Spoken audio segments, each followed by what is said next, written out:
कालिदास कहता है, मैं तुम्हारी प्रशंसा करने के लिए अवश्य बाध्य हूँ। तुम दूसरों के घर में ही नहीं, उनके जीवन में ही अनधिकार प्रवेश कर जाते हो। विलोम कहता है, अनधिकार प्रवेश? मैं?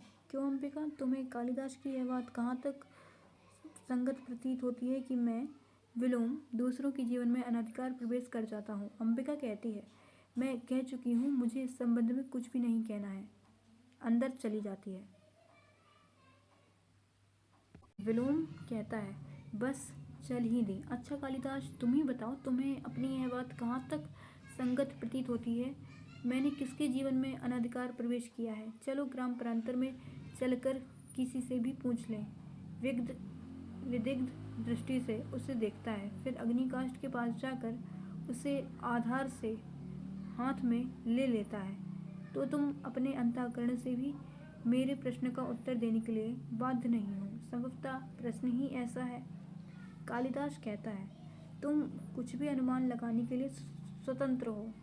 मैं इतना ही जानता हूँ कि मुझे ग्राम प्रांतर छोड़कर उज्जैनी जाने का तनिक मोह नहीं है।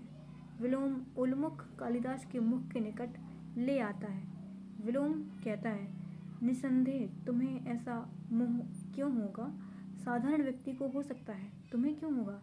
परंतु मैं केवल इतना जानना चाहता हूँ कि यदि ऐसा हो, क्षण भर के लिए स्वीकार कर लिया जाए कि तुम जाने का निश्चय कर लो, तो उस स्थिति में क्या यह उचित नहीं कि मल्लिका उसके और कालिदास के बीच में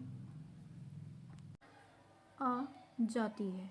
अग्निकाष्ठ का प्रकाश उसके मुँह पर पड़ने लगता है। मल्लिका कहती है, आर्य विलोम, आप अपनी सीमा से आगे जाकर बात कर रहे हैं। मैं बच्ची नहीं हूँ, अपना भला बुरा सब समझती हूँ। आप संभवतः यह अनुभव नहीं कर रहे कि आप यहाँ इस समय एक अनचाहे अतिथि के रूप में उपस्थित हैं। विलोम कहता है, यह अनुभव करने की मैंने आवश्यकता नहीं समझी।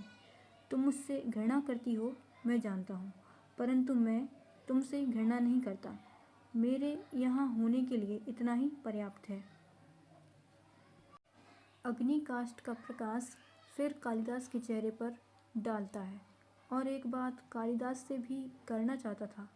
अर्थपूर्ण दृष्टि से कालिदास को देखकर फिर मल्लिका की ओर देखता है। तुम कालिदास के बहुत निकट हो, परंतु मैं कालिदास को तुमसे अधिक जानता हूँ। पुनः एक एक करके दोनों की ओर देखता है और ड्योढ़ी की ओर चल देता है। ड्योढ़ी के पास से मुड़कर फिर कालिदास की ओर देखता है। तुम्हारी यात्रा शुभ हो कालिदास। तुम जानते हो विलोम तुम्हारा ही शुभचिंतक है। कालिदास कहता है, यह मुझसे अधिक कौन जान सकता है? विलोम के कंठ से तिरस्कारपूर्ण स्वर निकलता है और वह मल्लिका की ओर देखता है। विलोम कहता है, अनचाहा अतिथि संभवतः फिर भी कभी आ पहुँचे, तब के लिए भी क्षमा चाहते हुए व्यंग के साथ मुस्कुराकर चला जाता है। कालिदास क्षण भर मल्लिका की ओर देखता रहता है, फिर झरोखे के पास आ जाता है। मल्लिका कहती है, फिर उदास हो गए?